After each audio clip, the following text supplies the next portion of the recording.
ओम नमः शिवाय। नमस्कार दोस्तों, आप सभी का मेरे चैनल में हार्दिक स्वागत है। दोस्तों, आप सभी को सावन शिवरात्रि की हार्दिक शुभकामनाएं। भगवान भोलेनाथ और माता पार्वती जी की कृपा आप सभी पर हमेशा बनी रहे। दोस्तों, मासिक शिवरात्रि या फिर सावन शिवरात्रि व्रत कथा सुनने से बहुत ही पुण्य की प्राप्ति होती है, उत्तम फल प्रदान करते हैं भगवान भोलेनाथ। महाशिवरात्रि व्रत कथा में चित्रभानु नामक एक भील शिकारी की कथा है, जिसने अनजाने में ही शिवरात्रि का व्रत कर लिया और जिसके पुण्य से वो शिवलोक में स्थान पा गया। इस कथा का पाठ महाशिवरात्रि के दिन करने से शिव जी की कृपा का बड़ा ही उत्तम फल प्राप्त होता है। महाशिवरात्रि व्रत में शिवरात्रि व्रत की कथा का पाठ करना बहुत ही शुभ फलदायी बताया गया है। शिव पुराण में बताया गया है कि जाने अनजाने में जो भी मनुष्य और जीव महाशिवरात्रि का व्रत कर लेते हैं, वो शिव कृपा का भागी बन जाता है और उससे यमराज के दूत भी दूर रहते हैं। इसीलिए महाशिवरात्रि व्रत में शिव भक्तों को महाशिवरात्रि की इस कथा का पाठ जरूर करना चाहिए। दोस्तों, वीडियो को लाइक और चैनल को सब्सक्राइब भी कर लीजिए अगर अभी तक आपने नहीं किया है, और कमेंट बॉक्स में ओम नमः शिवाय अवश्य लिखिए। भगवान भोलेनाथ आपकी सभी मनोकामनाएं शीघ्र ही पूरी करेंगे। और जिन लोगों ने मेरे चैनल को सब्सक्राइब कर लिया है, उन्हें तहे दिल से शुक्रिया। दोस्तों, सावन शिवरात्रि की पूजा विधि और शुभ मुहूर्त की वीडियो मेरे चैनल पर आ चुकी है, तो आप देख सकते हैं। आपको पूजा के सभी शुभ मुहूर्त उसमें मिल जाएंगे, तो जाइए और देखिए। शिवरात्रि कथा के अनुसार पूर्व काल में चित्रभानु नामक एक शिकारी था।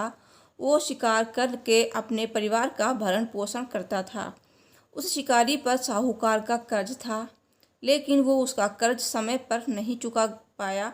फिर साहूकार ने शिकारी को शिव मठ में बंदी बना लिया और जिस दिन उसे बंदी बनाया गया उस दिन शिवरात्रि थी। चतुर्दशी के दिन उसने शिवरात्रि व्रत की कथा सुनी और शाम होते ही साहूकार ने उसे अपने पास बुलाया और ऋण चुकाने के बारे में कहा। उसके बाद वो फिर शिकार की खोज में निकला। बंदी गृह में रहे के कारण वो बहुत भूखा था। शिकार की तलाश में वो बहुत दूर निकल आया और अंधेरा होने पर उसने जंगल में ही रात बिताने का फैसला किया और एक पेड़ पर चढ़ गया। उस पेड़ के नीचे शिवलिंग था, जो बेलपत्र के पत्तों से ढका हुआ था। शिकारी को उसके बारे में जानकारी नहीं थी। पेड़ पर चढ़ते समय उसने जो टहनियाँ तोड़ी वो शिवलिंग पर गिरती रहीं और इस तरह से भूखे प्यासे रहकर शिकारी का शिवरात्रि का व्रत हो गया और शिवलिंग पर बेलपत्र भी चढ़ गए। रात के समय एक हिरनी पानी पीने तालाब पर आई। शिकारी जैसे ही उसका शिकार करने जा रहा था और तभी हिरनी बोली, मैं गर्भवती हूँ, शीघ्र ही प्रसव करूँगी। तुम एक साथ दो जीवों की हत्या करोगे। मैं बच्चे को जन्म देकर तुरंत तुम्हारे सामने आ जाऊँगी, तब तुम मुझे मार लेना। शिकारी ने हिरनी को जाने दिया। इस दौरान अनजाने में कुछ बेलपत्र शिवलिंग पर गिर गए। इस तरह उसने अनजाने में प्रथम प्रहर की पूजा भी संपन्न कर ली। कुछ देर बाद एक हिरनी उधर से निकली। जैसे ही शिकारी उसे मारने के लिए धनुष पर बाण चढ़ाया तो हिरनी ने विनम्रता पूर्वक निवेदन किया, हे शिकारी, मैं थोड़ी देर पहले ही ऋतु से निवृत्त हुई हूँ, कामातुर हूँ, विरहिणी हूँ। अपने पति से मिलकर मैं तुम्हारे पास आ जाऊँगी। शिकारी ने उसे भी जाने दिया। रात का आखिरी प्रहर बीत रहा था, तब भी कुछ बेलपत्र शिवलिंग पर जा गिरे। ऐसे में शिकारी ने अनजाने में ही अंतिम प्रहर की पूजा भी कर ली। इस दौरान वहाँ एक हिरनी अपने बच्चों के साथ आई। उसने भी शिकारी से निवेदन किया और शिकारी ने उसे भी जाने दिया। इसके बाद शिकारी के सामने एक हिरण आया। शिकारी ने सोचा, अब तो मैं इसे यहाँ से नहीं जाने दूंगा, इसका शिकार अवश्य करूँगा। तब हिरण ने उससे निवेदन किया कि मुझे कुछ समय के लिए जीवन दान दे दो। तो शिकारी ने पूरी रात की घटना उस हिरण को सुना दी। तब हिरण ने कहा कि जिस तरह से तीनों पत्नियां प्रतिज्ञाबद्ध होकर गई हैं, मेरी मृत्यु से अपने धर्म का पालन नहीं कर पाएंगी। जैसे तुमने उन्हें विश्वास पात्र मानकर छोड़ा है, मुझे भी जाने दो। मैं उन सबके साथ तुम्हारे सामने शीघ्र ही उपस्थित होता हूँ। शिकारी ने उसे भी जाने दिया। इस तरह सुबह हो गई। उपवास, रात्रि जागरण और शिवलिंग पर बेलपत्र चढ़ाने से अनजाने में ही शिवरात्रि की पूजा पूर्ण हो गई। लेकिन अनजाने में हुई पूजा का परिणाम उसे तत्काल मिला। थोड़ी देर बाद हिरण और उसका परिवार शिकारी के सामने आ गया। उन सभी को देखकर शिकारी को बहुत ग्लानि हुई और उसने पूरे परिवार को जीवन दान दे दिया। अनजाने में शिवरात्रि व्रत का पालन करने पर भी शिकारी को मोक्ष की प्राप्ति हुई।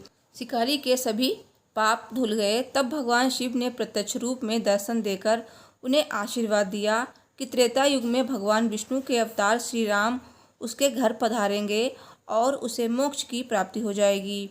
इस प्रकार अनजाने में किए गए शिवरात्रि व्रत से भगवान शंकर ने शिकारी को मोक्ष प्रदान कर दिया।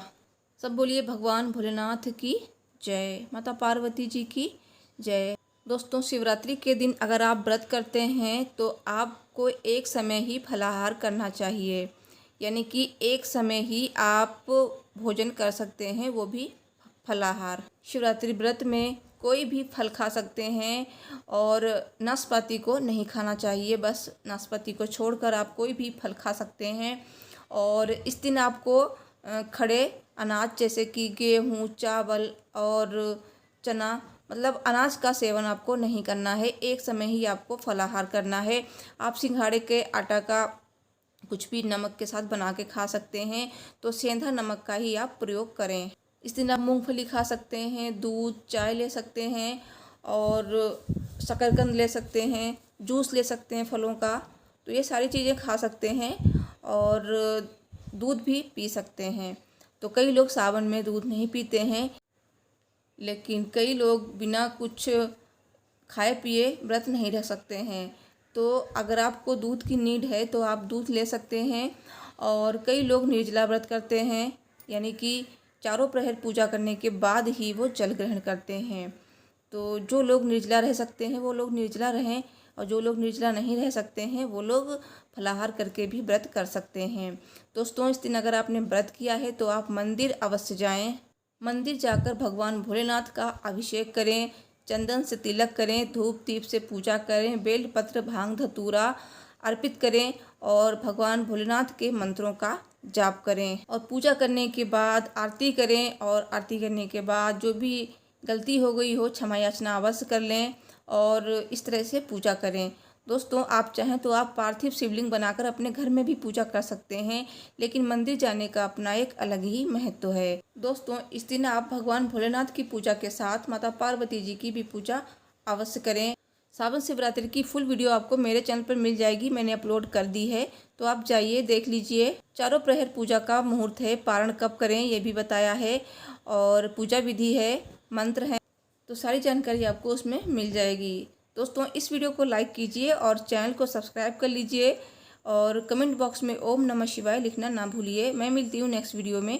Thanks for watching. Har Har Mahadev, जय माता दी।